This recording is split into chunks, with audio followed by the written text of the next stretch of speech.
Cette semaine, dans Carnet de santé, un regard sur la drépanocytose, maladie génétique très répandue dans le monde, mais assez méconnue.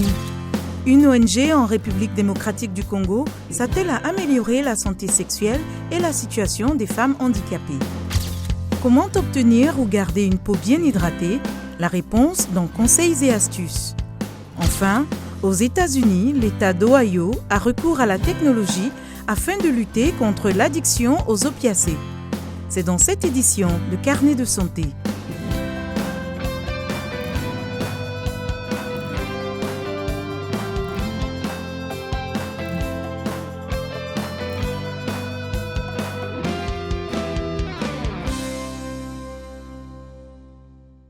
Bonjour, ravi de vous retrouver pour une nouvelle édition de Carnet de santé. C'est une maladie encore largement méconnue et pourtant mortelle à grande échelle. Chaque année, environ 300 000 enfants qui naissent en Afrique sont atteints de drépanocytose, également appelée anémie falciforme. Maladie génétique très répandue dans le monde, la drépanocytose touche des millions de personnes, principalement les personnes d'origine africaine. Cette anomalie due à une mutation génétique déclenche une déformation des globules rouges en forme de croissant et provoque entre autres des douleurs parfois insupportables. Ici aux États-Unis, les chercheurs pensent maintenant avoir découvert un traitement efficace contre cette maladie douloureuse et débilitante. Voici le reportage de Faith Lapidus, récit Nanit Talani. Lendrick Holmes, 29 ans, vit à Mobile, dans l'Alabama. Il révèle que la drépanocytose lui donnait l'impression que son corps était en train d'étouffer, l'empêchant de faire beaucoup de choses. Je voulais pratiquer le football, le basketball, le karaté et le taekwondo, mais je ne pouvais pas. Alors vous vivez simplement par procuration à travers vos pairs.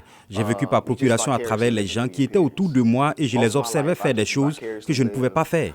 Ce n'est plus le cas puisque Holmes est l'un des 9 patients ayant participé à l'essai clinique d'un nouveau traitement pour la drépanocytose aux Instituts nationaux de la santé aux États-Unis.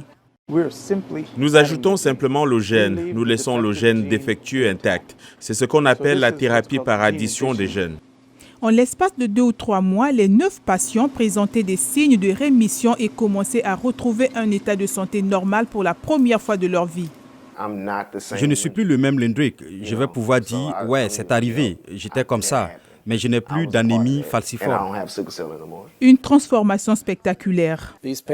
Quand on examine la numération sanguine et les frottis sanguins de ces patients atteints de drépanocytose, on dirait qu'ils n'ont plus la maladie. Maintenant, c'est encore le début. Nous suivons ces patients depuis seulement 1 an ou plus. Mais il semble qu'il serait logique de dire que cela pourrait être un remède. Pas du jour au lendemain, ajoute-t-il. Avec la technologie et les coûts inhérents à cet essai, il est peu probable que les personnes souffrant de l'anémie falciforme soient aidées dans les pays pauvres.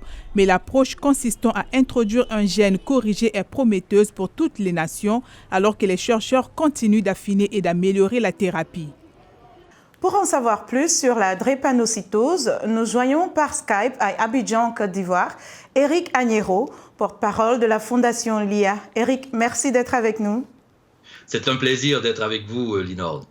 Alors, comment s'explique la drépanocytose et quels sont les signes qui indiquent qu'un enfant pourrait souffrir de cette maladie? Alors, la drépanocytose, c'est une maladie génétique. Donc, cela veut dire que c'est pas une maladie qui est contagieuse. On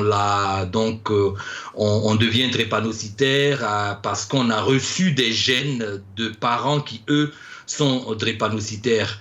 C'est une maladie qui, en gros, fait en sorte que les globules rouges, qui sont très importants pour la circulation sanguine et pour la santé en général, se déforment, deviennent rigides et ils prennent une forme comme un croissant de lune, ce qui rend plus difficile la circulation donc de ces globules-là, et souvent dans des petits vaisseaux, ils n'arrivent pas à passer et donc ça crée, on va dire comme ça, un embouteillage de ces globules rouges-là. Mais il faut d'abord que je fasse comprendre qu'il y a 2 types de drépanocytose. Il y a la drépanocytose homozygote et la forme hétérozygote. C'est la forme qui ne se manifeste pas et la personne ne fait pas de signe de la maladie. Mais cette personne peut donner naissance à un enfant drépanocytaire si l'autre parent est également porteur du gène sans faire la maladie. Alors, dans sa forme homozygote, qui est celle qui est traduite par donc les symptômes de la drépanocytose, eh bien cette maladie se traduit chez l'enfant de 12 à 18 mois par un ictère, une pâleur, un gros foie, une grosse rate, des crises douloureuses abdominales et des douleurs des membres sont très très caractéristiques. Est-il possible de prévenir cette maladie étant donné que lorsque un parent ou les deux parents ont le gène, ils peuvent la transmettre à leur enfant? Tout à fait. Bon, donc contrairement à certaines maladies génétiques, la drépanocytose peut être évitée si les populations sont suffisamment informées et sensibilisées, de telle sorte qu'ils puissent faire le bon choix. Certains parents sont obligés soit de ne pas faire d'enfants parce que le risque est grand. Et quels sont les traitements disponibles? Alors, on ne sait pas encore guérir la drépanocytose. On sait très bien, en revanche, soigner, voire prévenir les symptômes. Alors, les jeunes enfants reçoivent tous les jours un sirop antibiotique et sont vaccinés contre certains germes auxquels ils sont particulièrement susceptibles, comme le pneumocoque. Les enfants doivent boire régulièrement pour éviter la déshydratation. Il faut pas être évité au froid parce que le froid, effectivement, fait des ravages chez les drépanocytaires. Et en cas de douleur, on administre des antalgiques de puissance croissante, y compris à l'école grâce à des projets donc, dans certaines écoles. Vous avez été nombreux à nous faire parvenir vos réactions sur Facebook concernant la drépanocytose ou anémie falciforme. Alors, Jonathan Chiswaka écrit « La politique sanitaire de nos pays africains doit être améliorée. Les parents ne vérifient jamais leur groupe sanguin avant de s'engager dans une relation ou se marier. C'est la cause primordiale de ces anomalies. » Eric Agnero, quelle est votre réaction? Oui, c'est la maladie génétique la plus répandue dans la région africaine. Mais le problème véritable, c'est la prise en charge des malades.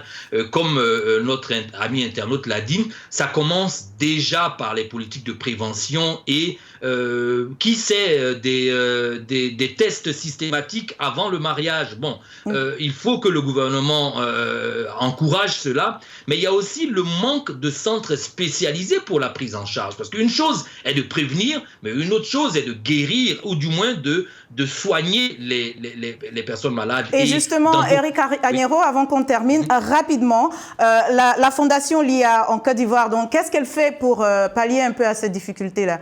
Rapidement. Eh bien, la Fondation LIA vient là où, effectivement, le manque de politique fait qu'on a besoin d'autres acteurs. Et nous continuons à dire aux Ivoiriens et aux Africains que cette maladie peut être évitée si on sait ce qu'elle est et comment faire en sorte qu'on l'évite. Eric Agnero, le message est clair. Merci d'avoir répondu à nos questions. C'est un plaisir pour nous, à la Fondation, d'être invité par la Voix de l'Amérique. Merci. Je vous en prie. Je rappelle qu'Eric Agnero est porte-parole de la Fondation LIA en Côte d'Ivoire. Accès aux bâtiments publics ou encore aux soins de santé appropriés, en RDC comme ailleurs, le parcours des handicapés moteurs est semé d'embûches. Et pour les femmes, le défi est encore alourdi par la discrimination sexuelle et l'ignorance de leurs droits en matière de reproduction. Mais à Kinshasa, un groupe de personnes déterminées travaille à changer la donne. Lofuma Vibidila est coiffeuse. Pour elle, le combat d'une femme handicapée est double. Être considérée comme membre à part entière de la société et être considérée comme des femmes. Nous n'avions absolument pas conscience de notre propre valeur. Qui suis-je? Où je vais? Ce que je fais de ma féminité en tant que femme handicapée.